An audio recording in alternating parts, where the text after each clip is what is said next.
Star Trek, the ultimate franchise. These are the voyages of 3 veteran Trekkies, Rich, Ian, and Toby. Their ongoing mission? To explore the vast Star Trek universe, to seek out new perspectives and fresh debates, to boldly go where no podcast has gone before. Beyond the Final Frontier.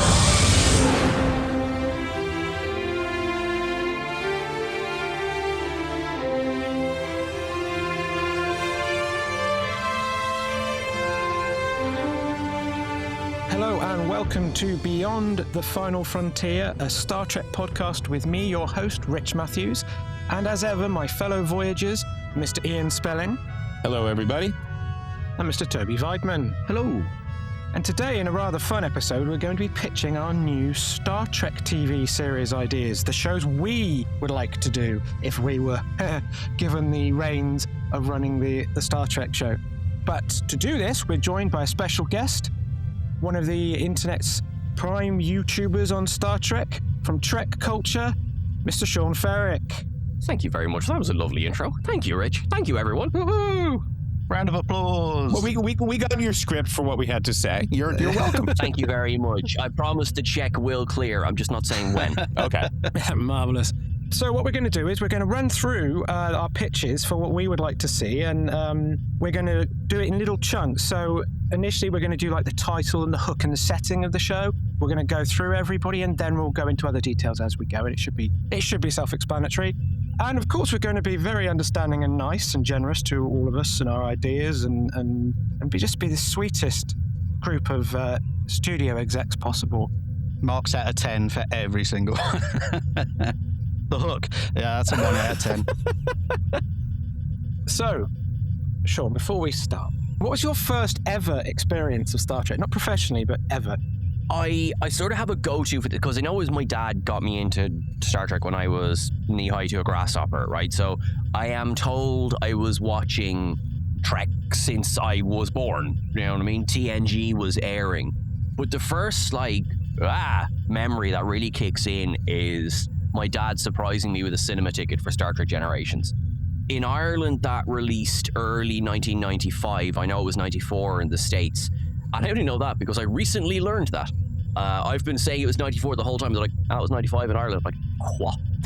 So we under the guise of, I was not a smart kid. So under the guise of going to the shop, which happened to be beside the cinema, Dad brought me there and said, I think I looked at the big sign and then it said Star Generations. Said, oh, wouldn't it be fun if we went to see it? And I have clear memory of Dad pulling out the ticket.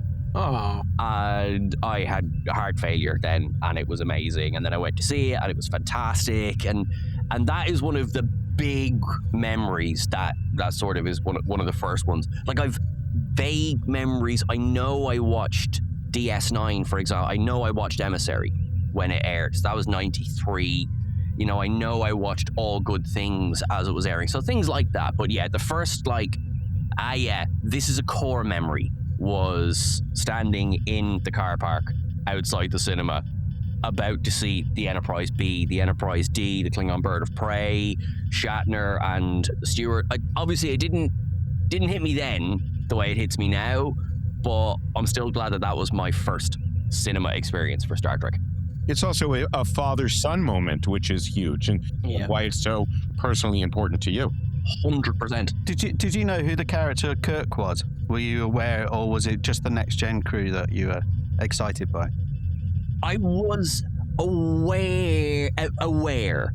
Like I'd seen at least like Search for Spock.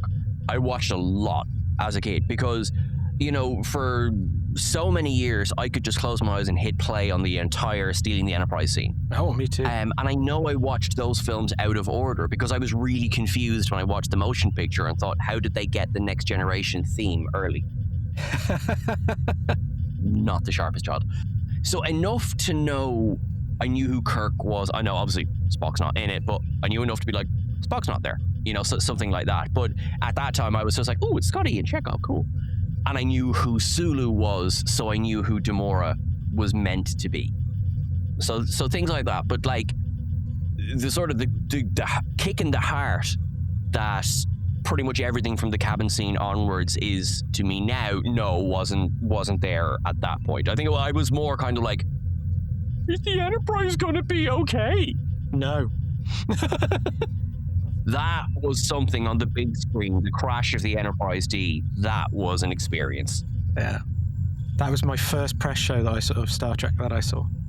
I was very tempted to go and see it again at the Science Museum on the IMAX screen. Oh yeah, of course. Other than Wrath of Khan, that was the only one that I was really sort of genuinely tempted to go and see again, because I haven't seen it on the big screen since it was originally released. No, I don't think I have. I've seen First Contact since. Same, yeah. Because we're cliches. Well, what was fun was when Fathom here in the States was running some of the episodes on the big screen, not in IMAX, but on a big screen. That was really cool. I think it was best of both worlds that they had, and some of these episodes on the big screen were very cool, gotta say. I guess, again, one of those things about the fact they used the model work and the fact they used that the way they did the video systems, they can upscale it more easily, can't they, than a lot of equivalents. Yeah, it was still a little bit of a blown-up video image, but it was cool. Right, awesome. Well, thank you for that, Sean. It's good to... Well, you know, I didn't get introduced by my parents, which is interesting. It was by my godmother and her family, who randomly put on, when I was very little, Star Trek the Motion Picture, and my little Star Wars geek head went, "What's this?" Ah, nice. So, but it is always interesting who introduces you to Star Trek and what it means. Right, so we'll kick off. Now, not to throw our guest under the proverbial warp-driven bus. So if you could, initially, tell us the title of your show, the hook, and the setting. Right, so I would like to pitch to you Star Trek Bashir's Anatomy. This is a medical procedural show. Funny you should mention that. It is indeed a medical procedural show. I see it as somewhere, kind of TOS right the way through meets ER, because ER/The Pit is having a resurgence at the moment, but the setting is Starbase 80. Ah, okay. So yeah, so it's not a spin-off, it is its own thing, but yes, it was introduced in Lower Decks, but we know basically nothing about Starbase 80. What I like is that Starbase 80 is parked by that interdimensional rift, which means it would be the emergency department for any injured people coming through that rift, and because it's an interdimensional rift, you can do whatever you want. It's MASH in space. I can now hear the theme.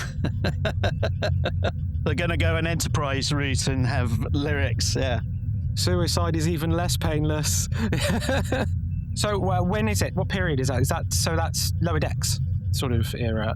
So yeah, I'm setting it 25th century. So just on the cusp of the 25th century there.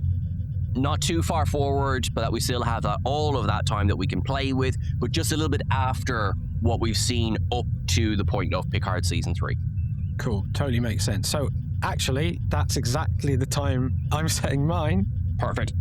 So my show is called Star Trek Ronin. Ooh. And it's Voyager meets the A-Team. Or for the younger audience, Voyager meets Reacher.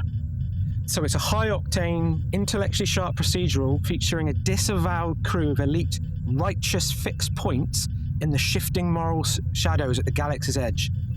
The setting is the USS Ronin, formerly the Lancelot-class, an experimental high-velocity scout that's been stolen, but not really, scrubbed from Starfleet records to serve as a traveling enforcer. It's a ghost ship, no transponder, no port, enough firepower and ablative shielding to really sort of punch above its weight. Kind of Voyager had a baby with the Defiant, and it's set in just after Picard Season 3, and it's wherever the Federation's bureaucracy prevents their intervention, or where Starfleet might trigger a war, they send in the Ronin. Okay, so kind of a little Section 31-y, but maybe with less jump cuts. Section 31-y, but good. So, Ian. All right. My show would be called Starfleet Academy. Okay. My show would be the result of the following.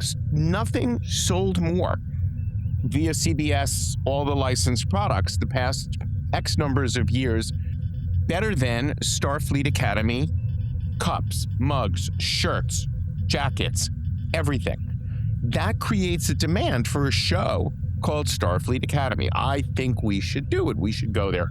We should see students learn to be Starfleet officers. What it takes, how to do it, how not to do it, real risk. Kobayashi Maru style lessons. I think it would be great. I would set this at Starfleet Academy in San Francisco. I would have real classes. I would have real teachers. I would have all sorts of guests from previous Star Treks. Now, the thing I have not figured out is the exact timeline. I will be honest with you. This is something I would spitball with my compadres at CBS, Warner Brothers, Viacom, whatever universe we're now dealing with. David Ellison, I would say, Dave, let's sit down and talk about what interests you. Because I want the future to be a little bit more determined. So I wouldn't set it in the TOS universe. I don't know that I would set it hundreds and hundreds and hundreds of years beyond Discovery.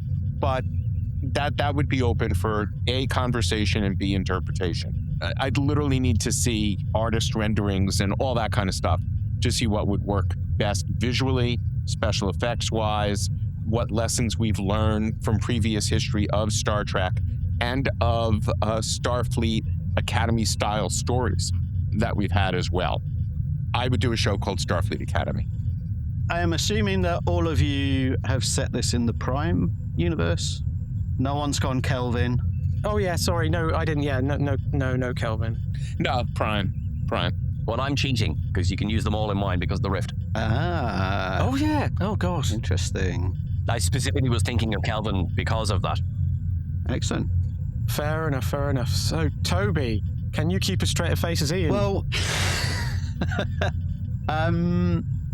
Rich and I are clearly twins, but he's the light side and I'm the dark side. No. My show is called Star Trek Excalibur. It's Star Trek Voyager meets Blake 7 with an Arthurian twist. And it stars Helen Mirren. The setting is a stolen Federation starship, the USS Excalibur. It's a Lancelot-class smaller starship, which was first introduced in Picard, built for both exploration and battle. It has a standard crew of around 350, but in this case can be run by a minimum crew of 5. My series is in the Prime Universe. We'll be predominantly exploring an all-new galaxy, one adjacent to the Milky Way. My suggestion would be the Andromeda Galaxy. And my setting is very specific. It's the year 2387, not long after the events of Star Trek Nemesis, which we'll come into it later. Ooh, that is specific. Okay, so you haven't got... No, we'll get to your cast in a minute. I was going to say, have you got B4 on it or something? Okay, so into the nitty-gritty. Sean, who is your cast of characters? Well, okay, so I would have clues in the name. I would have an older Dr. Bashir for sure, but thanks to the fun of the rift, a younger, possibly fresh out of medical school, McCoy. Ooh. It will be specifically a McCoy, nothing against Carl Urban, nothing against Thomas Jane, but imagine DeForest Kelley, but in his 20s. So that's the style that I'm going for. So still got that, sparkle in his eye, but that southern drawl. And if you thought he was problematic in the original series, you ain't seen nothing yet. So I love McCoy, but good God, he was a racist. We then have Hugh Culber, because I have a feeling that Hugh Culber is just going to bounce through all of reality and all of time, making sure everyone's okay. Are you doing okay? Is everyone okay? That's what Hugh Culber does, and he does it well. Doctor to Anna, because she's got a chainsaw and she's not afraid to use it. And you need a gruff, grizzled doctor like that who is there to look after your body. Your spirit is Hugh Culber's problem. Can I interrupt for 1 second? Did you ever see the movie Heathers? Yes, I have. Yeah. All right, one of my favorite all-time lines of dialogue is "fuck me gently with a chainsaw." It still cracks me up to this day. I was playing pickleball the other day and I made a lousy shot. I was like, fuck me gently with the chainsaw. And somebody on Court 3 yelled, Heathers! And I'm like, I knew I like you. I heard someone say that. I was like, where is that from? And then I saw the film and went, oh, okie dokie. Yeah, and actually Tana would be the very one to say it as well. Yeah. Pulaski, for obvious reasons. I don't think I need to elaborate there. The emergency medical hologram, Phlox. Interesting. Cool. So, to some degree like you, because I couldn't deactivate my old pitching brain from all those years ago, so I couldn't come up with an idea that wouldn't sell, in theory, even though I wanted to probably harken back a bit. So mine has got a combination of legacy and new characters. So my captain, this is a tad on the nose for the theme, but something has to be, is 7 of 9. Legacy's not going to happen, we don't think. So I think she does deserve more, and I think it's that sort of, not really a Fenris Ranger anymore, but also still Starfleet, but not, and she's such a complicated character, and it's a nice setting up of that contradiction. And the key is that all of this crew haven't actually done anything wrong, but they all have faked scandals that mean they can be disavowed and moved away and then sent out. So they're all actually got the job because they're so amazing, but they have to act like they're not. But her first officer and main ops operator is Savick. And in this one specifically, hopefully Robin Curtis, because Vulcans live longer, specifically overtly talking about her as a Vulcan Romulan and finally exploring what we've all read in books and seen on Memory Base and all of that stuff that didn't get put into anything. It would be a chance at last to revisit that character. And if you're going to have a legacy character, I really want somebody who has been sort of neglected a bit. Then we move into the new characters, and you've got Kroll, our security officer, who is a Zakdorn with the little skinned flaps. If you remember from Next Generation, they're the greatest strategic minds in the galaxy. So his failure was a simulated loss, where he no longer went through. He used to bury his discovery of Starfleet corruption, which is why he's been put on this team. He's a character with gravitas, but also he's got that sneer, that Zakdorn sneer. My doctor is Dr. Aristhorn Terran. Brilliant, cynical, rebellious. Another grizzled doctor whose cover story was that she performed unsanctioned life-saving experiments in the field, where she put saving life above everything else. She's sharp-tongued, high energy, a frontier McCoy. Then the character I wrote, basically an entire character bio because I got so inured, so I'll do this short version. Vitaril, an embodied Medusan. A Medusan who one day woke up in a corporeal form and doesn't know how it happened, doesn't know why. But when falls unconscious, reverts to the natural Medusan state, the state which drives people insane. So we've seen, obviously, we had a Medusan character in Prodigy. But I naturally wanted to honor that, searching for humanity or trying to understand. So while her there, it could be anyone, the casting doesn't have to be gender specific, is engineering and navigation due to their ability to plot distances and understand the science of the universe more than anybody else. But when I'm going to say she, I keep saying she, I'm going to stick to it, loses consciousness, as I said, they revert. So whenever they go out on away missions or she sleeps, they're inside a special suit that's made to make sure that they don't cause any problems. But her driver, the reason that she took the mission on was because on the periphery, she's looking for her maker, her remaker, as she calls them. She wants to find out who did this. And then lastly, a nod to a character we've talked about before on the podcast from Strange New Worlds, who went away too quickly. So it's not that character, but it's another Anar, Lyral, who is the comms and espionage crew member, who a blind telepath like all Anars, who can hear all these different frequencies and electromagnetics and thoughts, even through, so attuned, almost through ship's hulls, through and things like that. She's very special. The ultimate sort of ghost in subspace. That sounds really cool.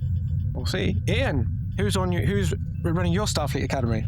Well, I didn't go so far as to name all of my characters, because I literally, all joking aside, I would completely do a Starfleet Academy show, but very differently. So my lead character would be a Vulcan. That would be the headmaster. let's say it's a post-war situation and you need somebody with a steady hand and a lot of logic and a certain degree of tempered empathy, let's call it, okay? They understand the world, but they're still kind of apart from it. So I would have, I had to cut this down. It was really interesting. I went through all the various aliens. I would not have a human be my lead. I would have 1 or 2 humans that we would focus on as students. So everybody I'm going to describe now is either a teacher or a student. So I've got it broken down that a Gorn would be one of the teachers, a Borg would be one of the teachers. I want a lot of our enemy aliens to be teachers. You know, we're in a world of prosperity now, but we're gearing up for future problems because everything that happens once, history repeats itself. So I would have the Gorn as a teacher, a Borg as a teacher, a Cardassian as a teacher, a Xindi as a teacher, and a Jem'Hadar as a teacher. Which one? Yeah, which Xindi? Avian! Bring back the avians! Whatever the budget could afford, okay? They should do the aquatic, and then you could have like a swimming pool, and it has to teach from the swimming pool. That's really good. Right. As their quarters, in their quarters. And then on the student side, and I might have 1 human teacher who would show up in season 2. I really want this to be an alien show. I think that would be kind of cool. Maybe season 2 we have our first human teacher. But anyway, I would go with the students being a Bajoran, a Deltan, an Andorian, a Bolian, and my favorite, a Horta. Ah, okay. Nice. Now, there's my budget buster, which is why I was not giving too much thought to which Xindi. I think that would be the practical effect Xindi would be the most useful one. I don't know, Ian. I've been to some conventions where I've seen some pretty good cosplay Hortas. So I think you could do it with the budget down. Right. Save your budget. Keep a Xindi. Yeah. And wasn't there a human in the Horta thing to begin with? Giannis Prohaska, I believe, was the Horta, if I remember correctly. Well, didn't he build the costume? Yeah. And he played several other creepy aliens on the original series. So I would find a way to have Horta be kind of the heart and soul of the show. And it's funny, I have 1 character named, and I'm calling the Horta Linda, after my wife. Linda the Horta. You know, Yeah. Rich, have some fucking class, man. I'm going to tell her. I'm going to play. You know what? I hope you're recording this. I'm going to send this to my wife. No, it's not that it's your wife's name. It's just, I don't know. It's Linda the Horta. It's just, yeah, fair enough. It's growing on me. Anyway. But I really like the idea of everybody's getting along now, but we know things are going to break down at some point. So a lot of what my version of Starfleet Academy would be preparing all of these characters whose ancestors were aliens and enemies of each other to prepare for whatever's coming next. And will they work together? Won't they work together? What have they learned from past history? Can they escape their own past history? Are their relatives still alive? And all of the distrust that it would happen among these characters, or trust. We could create new pacts, new truces, all sorts of things to explore here. You would have your own built-in nostalgia with some of this, right? And I wouldn't focus, again, using the current Starfleet Academy as our litmus test for much of it worked, by the way. And there are very good elements to Starfleet Academy that we like, as we have discussed on this podcast before. But I would do a whole different take and explore it from a different angle. So those would be my characters. I just have one question, because I really like the idea of a Borg instructor. Just kind of what kind of Borg? Oof. I would go with a Locutus type level Borg, one who's still human enough. I wouldn't go as far as 7 of 9. Okay. Who's now more human than Borg. So someone who became Borg and then became aware Yeah. as an adult. But I want them to be more Borg than human. Or it could be a different species. I just want it, whatever it is, I just want it to be more Borg. I want it to be a Borgified character. So what you mean is all the cybernetics remain in place? Yes. Or most. Let's put it that way. Yes. A Hugh character, right? Yeah. But not as sweet as Hugh. Less human than Hugh. Interesting. Jinx. My crew is a ragtag group of Federation renegades. So while Rich has gone fake renegades, I've gone full renegades. I've got Captain James Arthur, obviously. He is in command, and he's disgraced Federation captain. He disobeyed Starfleet orders during the Riemann uprising, and his crew mutinied. He was arrested with several other loyal crew members. He is an excellent tactician and also has some heroic traits, but he is also a little overconfident in his own abilities, which makes him a flawed leader. He is Terran, and I've actually gone as far as suggesting some actors who might fill the role. Obviously, Sean and I both have built-in actors.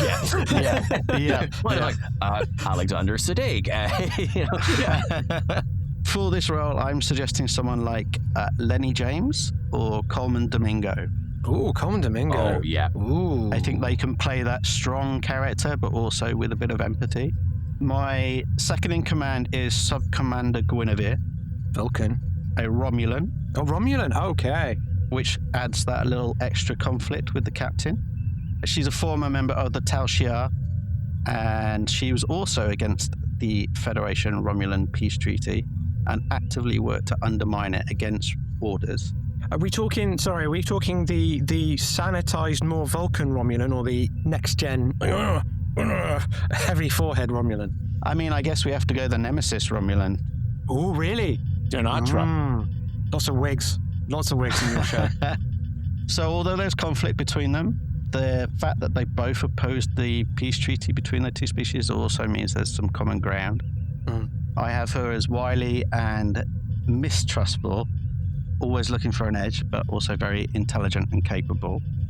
And I would suggest maybe someone like Emma Mackey would be really good in this role. Oh, I do love Emma Mackey. Yeah. She's got that kind of Romulan look as well, which I think is interesting. Then we have Lieutenant Commander Gala, who is a changeling. That's so funny. The changeling was the last thing I dropped from my list. So Gala he's going to be working ops or security. He's a former spy for the Dominion who was captured while infiltrating Starfleet. He presents as male, but he's obviously a shapeshifter.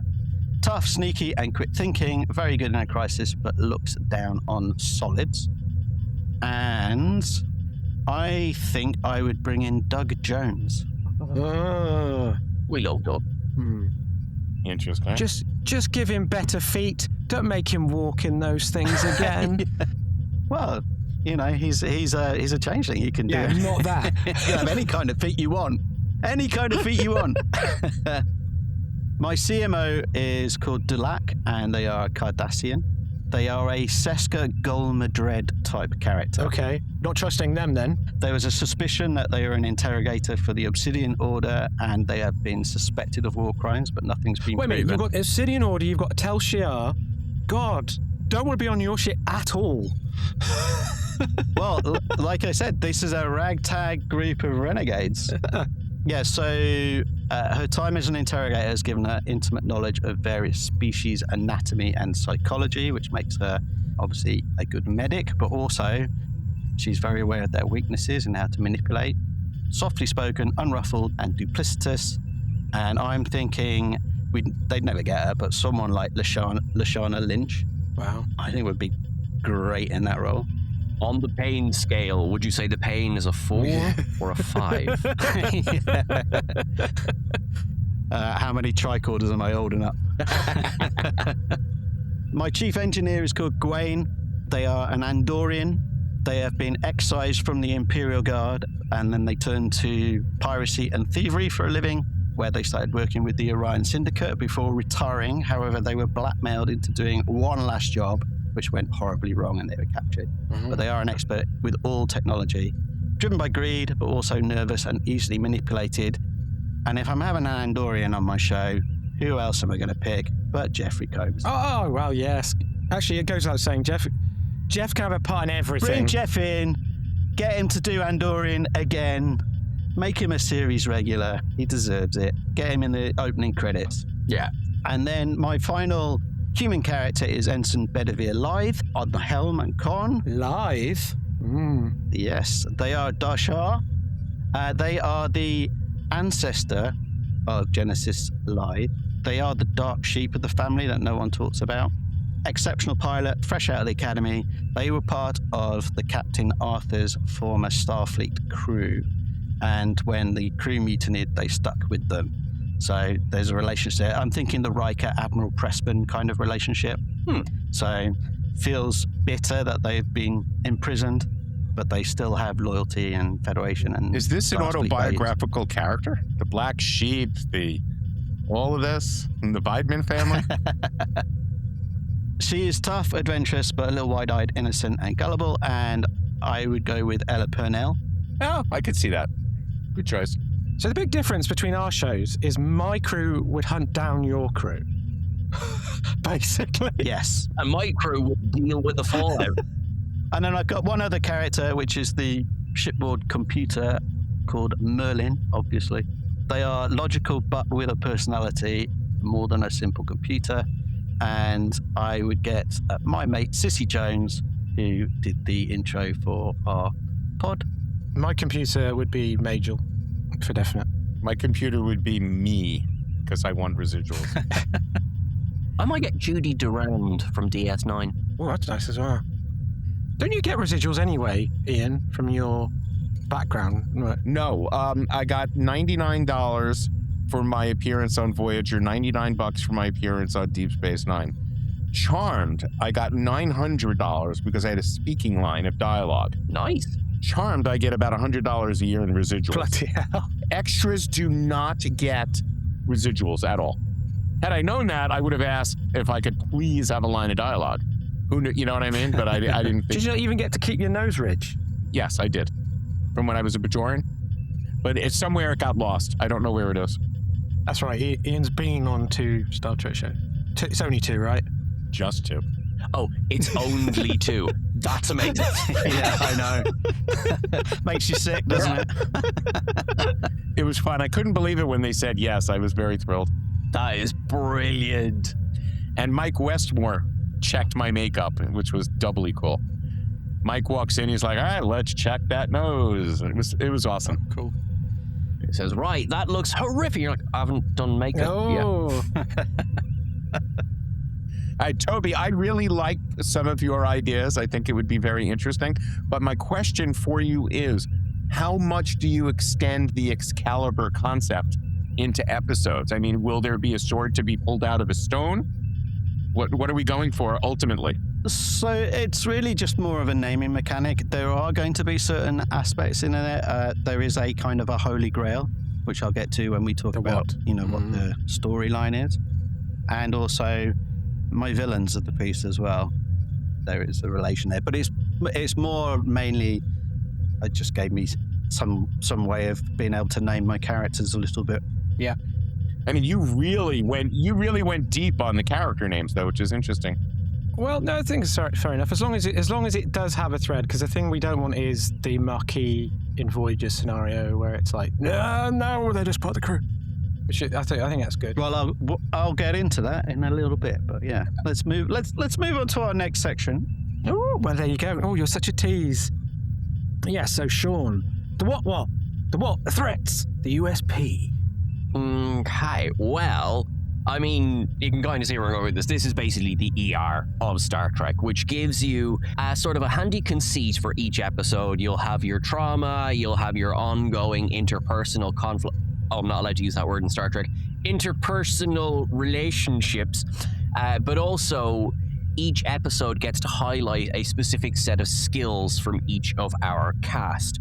Much as I joked about Hugh Culber walking around making sure everybody's okay, as we have seen demonstrated more and more in media recently, is that the ongoing trauma of ongoing trauma is something that needs to be dealt with. So he's going to be sort of carrying a bit of our through line throughout the show as well. So when you have the fun of Alien of the Week, or, you know, I wouldn't have Wolf 359 in it, for example, but something big where, you know, it's all hands on deck. You still have characters that you have to care about, and they can't just bottle everything up until episode 14 and let it explode. Except for one character who probably will do that. Phlox is handy. He'll just do a reset at the end of every episode. He is genuinely, he's our, we've got to keep a smile in this scene character. So the fun of it is the fact that it's, by its nature, it's episodic. Guest stars will generally be one and dones. The longest arc will probably be a 2-episode arc when it comes to guest stars. It's a way of keeping things fresh. It's a way of keeping momentum going. And then you also, your smaller core cast of characters, you get to see how they interact in new situations with new people each time. So that is part of it. What are they doing and why? Fairly straightforward. They're doing medicine. But there's also, one of the reasons I wanted someone like Phlox in it is because he's not only from a different era of medicine, but he's also from a different discipline. You know, he is not strictly Starfleet. You know, he was more of a Starfleet advisor, and that is something that will be part of his program. It's something that the episode Nothing Human of Voyager was, I think, excellent for what it set out to do, which was, can we use Mengelé's research if it can fix the problem, but how did we come to that knowledge? That's going to be your Phlox character, which is why him always being the smiling, upbeat, happy one, he is very much an ends justify the means character. So that will set up conflict with some of our long-termers. You have our main one of all is going to be this older Dr. Bashir, who has, at this point, he has completely embraced the fact that he's genetically engineered. He is using that to the benefit of the patients that come into his sickbay. With that, then you will, you know, have someone like Phlox going, oh, that's brilliant, we should do that to all of our doctors.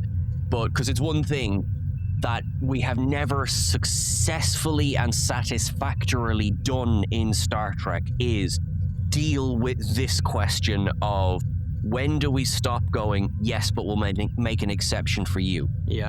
When it comes to genetic engineering in Starfleet. Because even as recently as Star Trek Prodigy, Dal, who is born through genetic experimentation, has to, it's a special, you know, a bit of a special deal, a bit of a special allowance to get Dal to be a warrant officer first and then into the academy. So that is something that I want to deal with. Not season 1, possibly not even season 2, but as the show goes on. So you're hoping you'll go beyond 2 seasons? Oh, I'm 15 seasons, baby. I want my show to look back and go, you guys used to be worried about making 100? We're terrified that we have to deliver 500. You know, that's where I am with my show. Quintuplet syndication. Oh my God. And it's going to be sold straight into syndication in the beginning. These streaming... So it's going to have like 76 episodes in season 1. 100%. Yeah. 6 seasons in a movie. That's season 1. So it is designed to keep the costs down, which is why we'll set it more or less in the one location, have them come to the show. It sounds like it's anathema to Star Trek and yet Deep Space Nine. So that's the idea. They will come to them. We can keep the building of the sets quite cheap. We can put that money into, here's a novel idea, writing, and build it from there. So my USP is, probably you'll have the same people say, it's a Star Trek that doesn't go Star Trekking. The exploration comes to them, often in its most vulnerable position, which means, or to make it nice and dark, what's that thing from The Dark Knight? In their last moments, people show you who they really are. You'll see a bit of that in this show. It's not going to be an overall, like, heavy, I want to make you depressed drama every week, but it will go to dark places. Also, one of the things we're selling it to is HBO, so there'll be blood. There will be blood. Can I ask a question about your EMH? Yes. So is the Phlox that we know and love from Enterprise, or is he more like the EMH at the beginning of Voyager in terms of hasn't quite learned how to interact No, this is, if you can imagine, like, say, later on in life, Phlox, because he absolutely would do this, downloaded himself into an AI, not dissimilar to Data in Season 3 of Picard, except holographic as opposed to a golem body. Right. So there is elements of the Phlox that we know, like, literally there is elements of that Phlox in here, but then he's also, in this version, even though I know I'm playing fast and loose with the temporal rules, we can say that, yes, he has lived since then. There you go, I'm making this up on the spot. He is a 200-year-old hologram, but his starting point was an older Phlox from Enterprise. Will he have the smile? Oh, getting him not to smile is the problem. That would be done so much more easily now. Yep. That's why they dropped it. It was just impossible to do on a regular basis. Well, that sounds cool. So the whole premise of mine comes from, I said it needs to be sellable. So mine is true Trek disguised as new Trek. It's all about the balance. The science is tight. The ethos is actually optimistic. The delivery is lean and mean when it needs to be. But these are good people whose only trauma is the burden of having to operate outside of Starfleet and the Federation. But that's in the spirit of saving the philosophy of the Federation, weathering their own fake disgrace and having to wear that as their burden, their badge of honor, as they bring the ethos and the optimism and the inclusivity and the diversity of Starfleet and the Federation to areas which, sadly, are suffering. Its structure is episodic too. It's very much literally the A-Team Kung Fu model where they travel around each episode and find someone to help. If you have a problem, if you can find them, maybe you can hail the Star Trek Ronin ship, the USS Ronin. But crucially for me, as these two will yawn, Sean, sorry if they do, it explores high concept sci-fi. The big ideas. Big ideas? Yeah, see, there it goes. But through the stakes of a procedural. So it'll be very much like that. In the same way that, as Sean, you described yours is like ER, a medical drama, that sort of hub model. Mine is going to do the procedural, so the equivalent of going into places and there'll be something to work out, something to solve. Because core to mine is competence porn. I want competent people being competent, doing their jobs, and the only personal drama other than the setup is what happens and what they have to deal with. We're not going to add extra retrofitted dead mothers, brothers, sisters out of nowhere to keep everyone on the edge. We don't want that. When you're on that ship, when you're on the Ronin, when they're not dealing with a crisis or trying to help somebody, it's very much a place you want to be. And that's something that, as much as the setup is that sort of edgy thing that's very similar to Toby's, it should be like the D. You should want to be on it. You think, and it's interesting. Even their differences, it's all very much curiosity and communication and support with enough drama. I won't say conflict either, I'll say drama to propel it along, because then naturally these people have all got their different agendas. And the fact that they aren't going to be happy that they have to pretend that they aren't the high flyers they were. But nonetheless, their mission overrides that. So they'll face up against the syndicate, black market cartels. They're also deployed for Badmirals on the outskirts of Federation space, where Badmirals get away with things. These are who you send in. So I love the idea of there being some despotic admiral doing some evil Pegasus-type deal, and then 7 of 9 beams onto your bridge. It's like, okay. Rich, I can't remember. Did you say that were they conscripted or were they volunteers? That's one of the key things. They're asked to do it, and so it is by volunteer. Yeah, but there is going to be an element of, well, if you don't, because it's that sort of element of the mission is big. So that's the point, is it would address that thing which a lot of older Star Trek fans feel about a lot of the new Star Trek is that it's too dark. So what do you do? Make that in universe. If this is true, we need to lighten the galaxy. We've got to bring that light that the Federation is supposed to represent. So you can say no, but there's no higher calling. The very reason you've been asked to do this is because you represent an ideal. Essentially, they're sheep in wolf's clothing. You think they're bad guys, or that's how they're portrayed, but they're not. They're, in fact, very much Roddenberry's philosophy in leather jackets. Like Sean, I want 22 episodes per season. I think 7 seasons is the sweet spot. That shows the era that I grew up watching Star Trek. I want to do 7 seasons of 22. I know 26 is probably a bit much. It has a variety of tones. It can be comedy, but crucially, not high concept comedy, in the sense of a comedic concept will not dominate an episode. The comedy will be natural. It can be light. It can be fun. And with those legacy characters, you can refer back the fact that they've had to step away from people they know. And I just want to know more about Saavik. I really do. I might even consider whether or not you'd be allowed to resurrect the fact maybe she had Spock's kid, things like that. It is trying to have my cake and eat it. It's trying to acknowledge what people want visually, sort of tonally, want it to feel a little bit edgy, but that fundamentally, if you go in looking for a certain kind of Star Trek, it's in there and it beams out, and you come away every episode feeling entertained, happy in a way, satisfied, good storytelling, good characters, good science fiction, good drama. I like it. This sounds like a lot of fun. Well, I hope so. So anyway, Ian. I am still torn as to the ultimate goal of my pitch. One option was the ongoing threat is that among the cadets is an embedded enemy, and we have to ferret that enemy out. Ooh, a mole, like a mole. A mole, yep. So a little game of 10 Little Indians type of thing could be in here. I do not want a character that's angry at the Federation. I think we've seen that way too many times, especially in the features.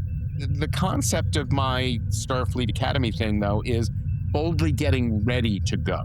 So there's that angle here.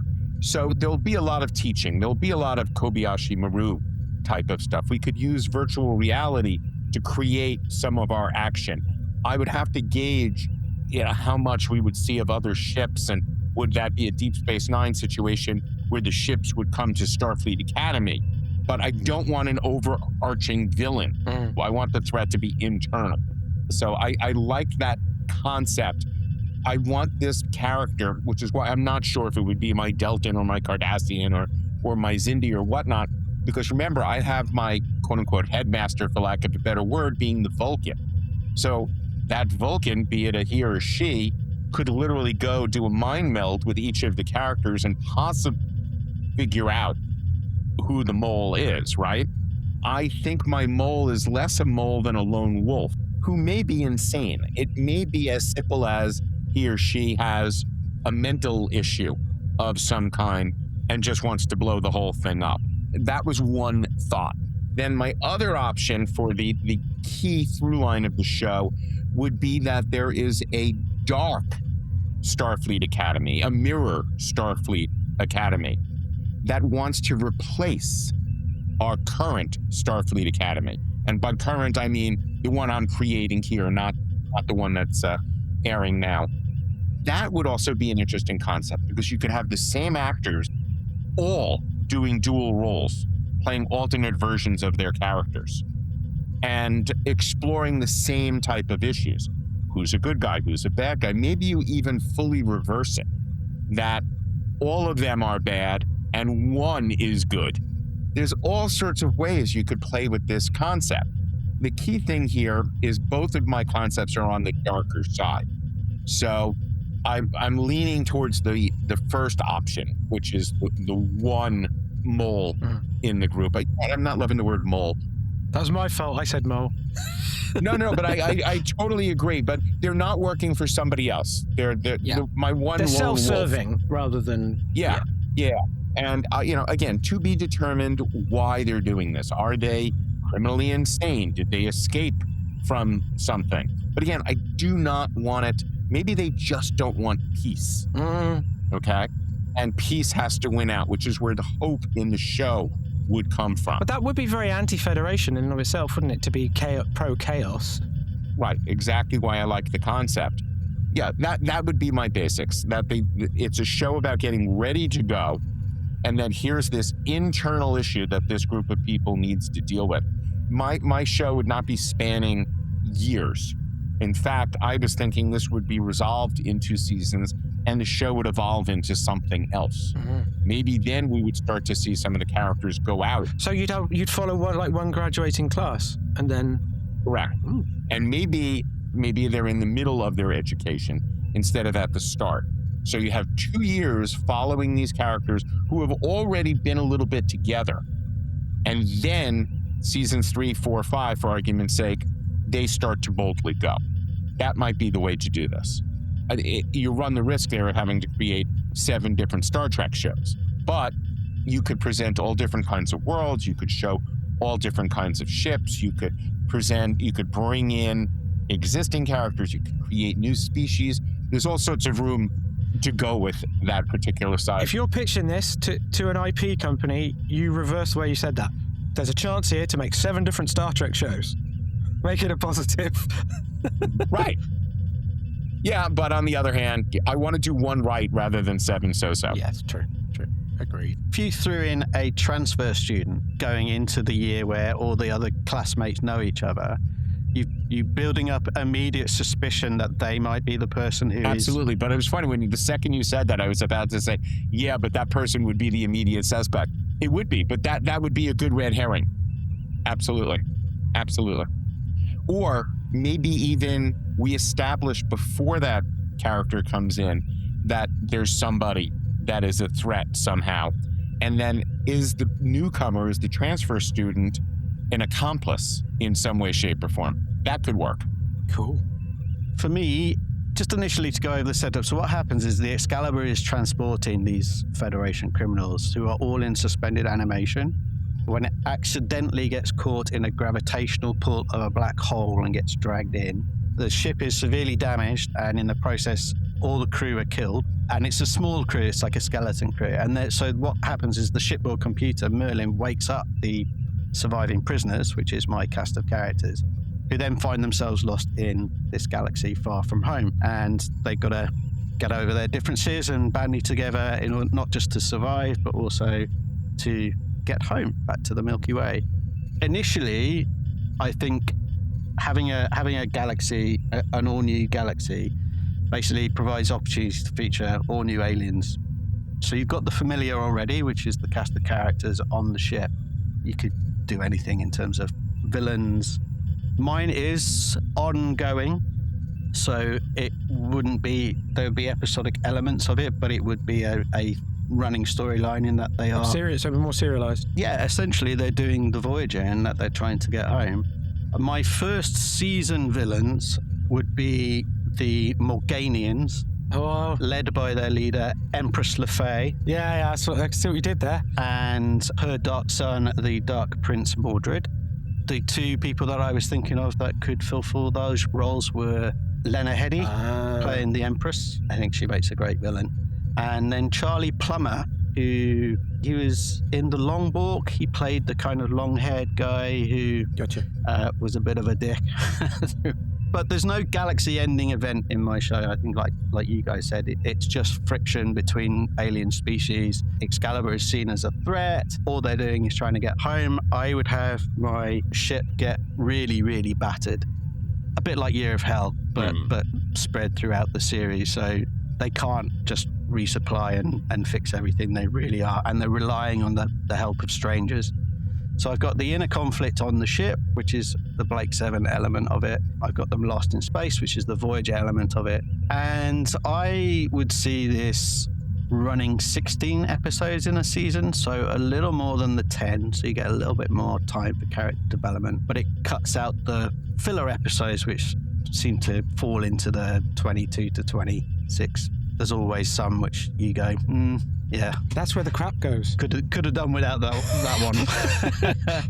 Those are your crap magnets. You need the crap magnets. There's going to be no crap in my show, mate. Oh. I expect it to run for 5 seasons, and then each season would represent 1 year in their journey home. So they would actually find a way home, but it would take them 5 years. You make a good point, though. I would mirror back what you said, which is the stakes. Maybe once across 7 seasons, there might be like a best of both worlds size thing. Maybe. Yeah. But generally speaking, the stakes, if you have to do that, the writers' room will have failed itself if it has to. They're going to get involved in stuff, but just by the very nature of them different. traveling through space. But yeah, it's not going to be something. And because they're not villains. They do have values, they do have morals, but it's sort of related to their own species or upbringing, and they're having to work together, so they've got to get along, essentially. But it does allow them to, I think, a little bit like what you were saying, distance themselves from the Prime Directive. They can maybe not break it, but bend it a lot more. Precisely that, yeah. So where previously a Starfleet captain would be like, no, we can't do that. So it's, again, that's a bit of the Janeway. You know, I've very much opted for something that feels familiar. Again, similar to what you said, but I think that's what a lot of fans feel has been maybe missing. It's not felt Star Trek-y enough, which you said a lot more eloquently than I did. I do think this setting would allow for... Essentially, I kind of want to, and I'm going to put this in bunny ears, fix Voyager. Because I think Voyager was a little bit safe, particularly the internal conflict in the Starfleet. It was just essentially over in a couple of episodes. I want to keep that. Within that, you've got what Voyager did very well, which is, explore moral quandaries, philosophical questions, and by the very nature of the fact that they are trying to get home, there's opportunity for action as well, and space battles and that kind of thing. So, yeah, it's familiar. It's maybe a little safe, but the setting is essentially what makes it different. No, but that's an interesting point. Safe is... that's the thing. I think there's been this fear of that idea. Part of the thing, my sort of criticism of intellectual property mining now is that to make that happen, they have to step too far away. It's the reason that as much as I think Andor was an amazing show, it could and maybe should have been its own science fiction property. And it was good enough. And then that's the thing, I'm like, that's what we're sort of missing a bit. Sometimes these things are put in there and in fact it should be its own thing and you make everything more bit richer. I think we've all said it in different ways and interestingly in different frameworks. What fundamentally makes these Star Trek. And that's what's important.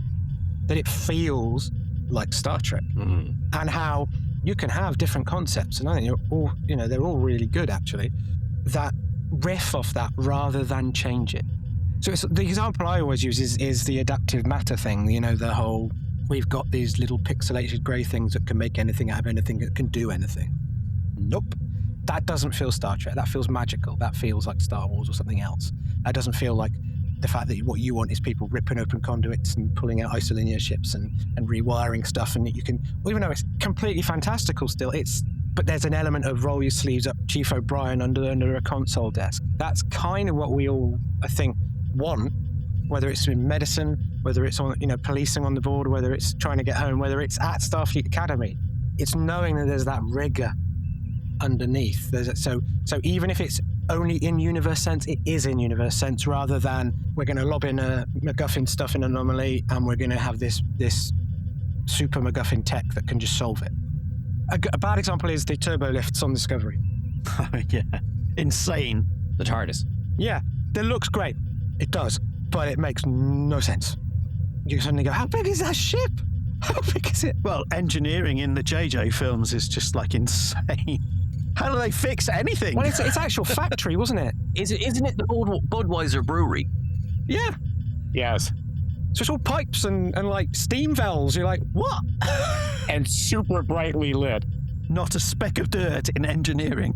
It's so funny because you're so right. Just it's the extreme to extreme. I've since come to such love the Kelvin universe. But in the beginning, I was a bit like, first of all, I needed shades in the cinema to be able to watch it.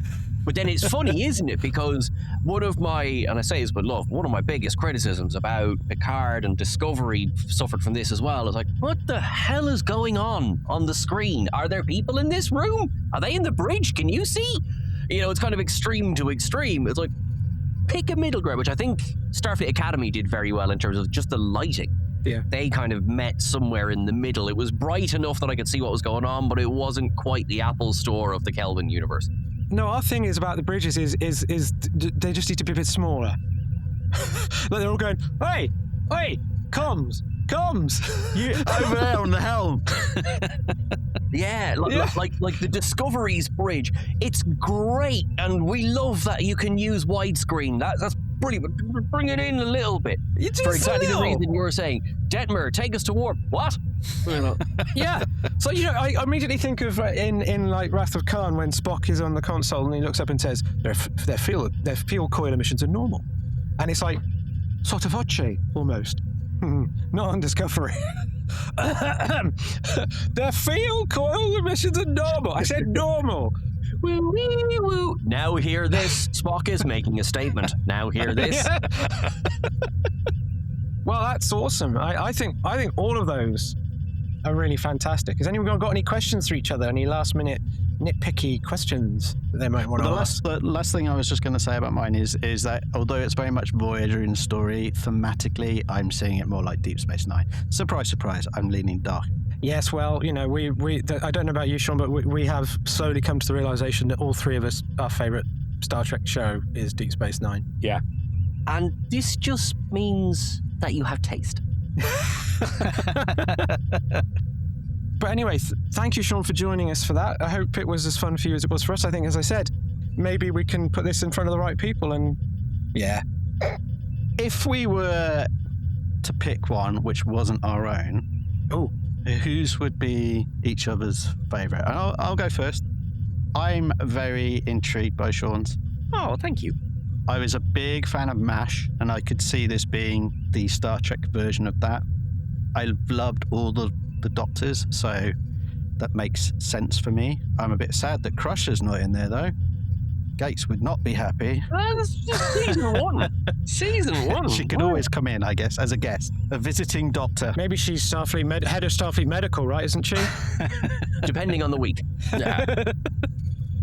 Well, likewise, it does sound like we're brown-nosing now, but I can't pick Toby's because it's too close to mine. Same, that's why I couldn't pick yours. Yeah, and I have to admit, I'm currently loving the Pit. The reason I love the Pit and I love DR is because it's the opposite of the reason I hate Casualty. Casualty is the UK version of ER, Ian, except for one key difference. In both ER and the Pit, and most US medical dramas, you basically stay in the hospital and all the drama comes in, which is exactly what you described for your thing. The thing I hate about Casualty, the audience is like the Grim fucking Reaper, following around people in their daily lives, hanging on their shoulder, waiting to see what sinkhole opens up underneath them, what acid spill kills their friend. The little jar will tumble out of their cupboard and spear them in their eyeball, and I hate that. It feels morbid and depressing. So by grounding it in the medical drama, the very thing, the competence thing I was talking about, you could, there's a medical babble as well as the techno babble. That'd be really cool. Sean, I like your idea, but if I was the executive being pitched, my immediate answer would be, this is me personally, I've seen too many medical dramas, and I don't know that I would go there just because of the tidal wave of medical shows on television right now. On the other hand, somebody may say, ooh, the Pit's red hot, Star Trek medical, that could be a show. Star Trek Medic, season 1, you could almost see it. I guess I kind of like Rich's. If I have to. I know it pains me to say this. Ooh, the pain in your voice. Yeah, I think I threw up a little in my throat just saying that. But no, Rich, you've got some ideas in there that I like. MCC 1701A team.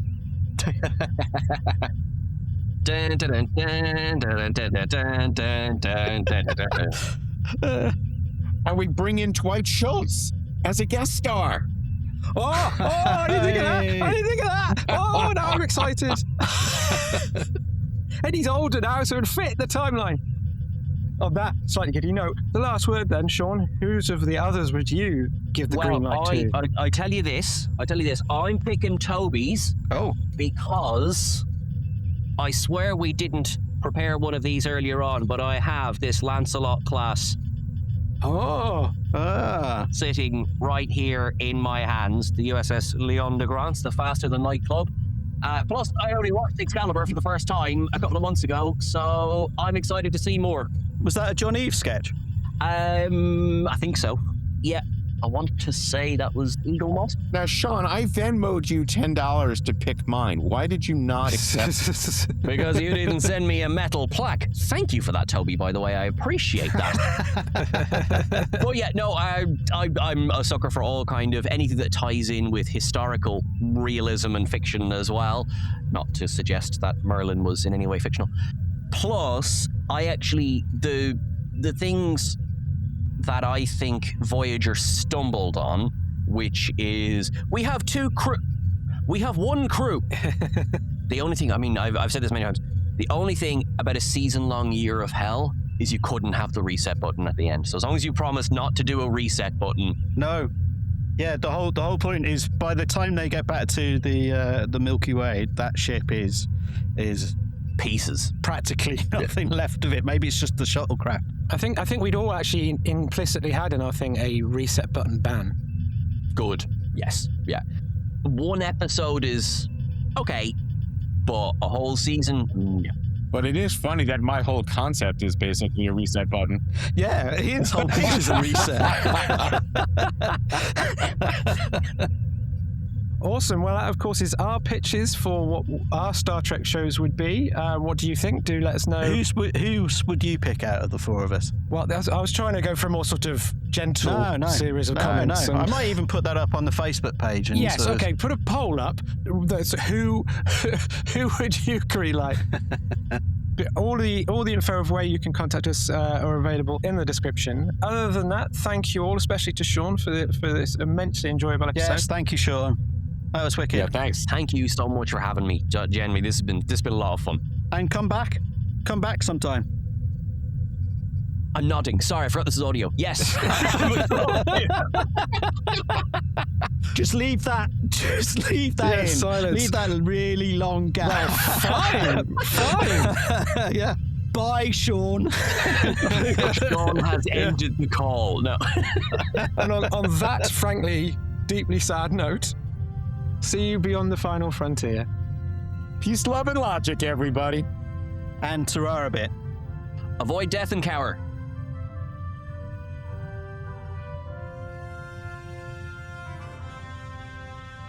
Thanks for listening to Beyond the Final Frontier, a Star Trek podcast with Rich Matthews, Ian Spelling and Toby Weidman. If you want to get in contact with us, you can email us on beyondffpod@gmail.com or check us out on social media. You can even join our Patreon at BFF Beyond the Final Frontier. Huge thanks go out to Alex Weidman for the brilliant original music.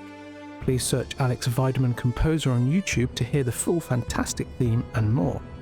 Also thanks goes to award-winning voiceover artist Cissy Jones for our excellent opening monologue. Find out more about her incredible work at cissyjones.com. And of course, last but not least, our brilliant artwork comes from the designer Russell Seal. Discover more of his work on behance.net/Russell Seal. Thanks again and see you next episode Beyond the Final Frontier.